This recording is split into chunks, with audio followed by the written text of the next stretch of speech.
So one of the most common things that I get asked about is, what is the pelvis and what does it do?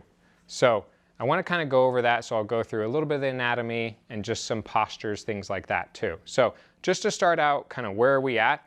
If you just kind of hold right over here, you're going to feel this bone, okay? That's the iliac, just part of the pelvis, okay? And then that's connected to this butt bone here, so that's the sacrum, okay? That's basically the end of the spine there. So this is the spine's connection to the pelvis, and that's the sacrum connected to the iliac, which you might have heard the SI joint. That's what that is. It seems like very abstract and weird, but it's not that much.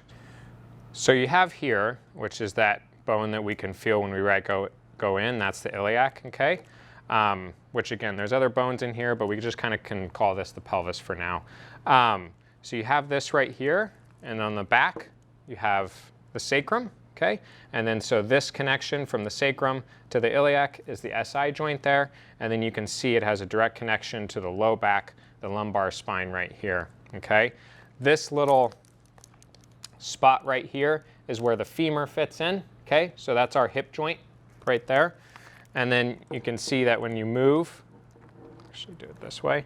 So when you move your butt back, you can see how the spine moves with it like that.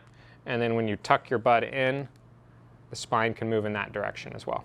So again, this is kind of more of a central hub.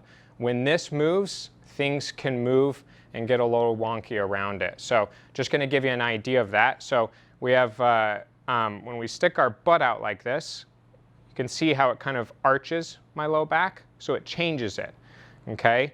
And then when I stick my butt in like this, like an old man, it kind of goes in the other direction. So the pelvis is very much in control of what happens to the low back. So the low back, for lack of a better term, is kind of at the mercy of the pelvis. And so you can see how when we change, how it changes. So again, I compare this to like when you have a nice stable chair and you're standing on it and you're reaching for something, you feel good, you feel stable. Your body's not moving or shaking a lot compared to like a wobbly computer chair with wheels on it. You can kind of imagine that when you're standing on that chair, your body has to work, you might fall a little bit more. So that's the difference between when the pelvis is nice and stable and in control and you're aware, and when it's wobbly and moving around.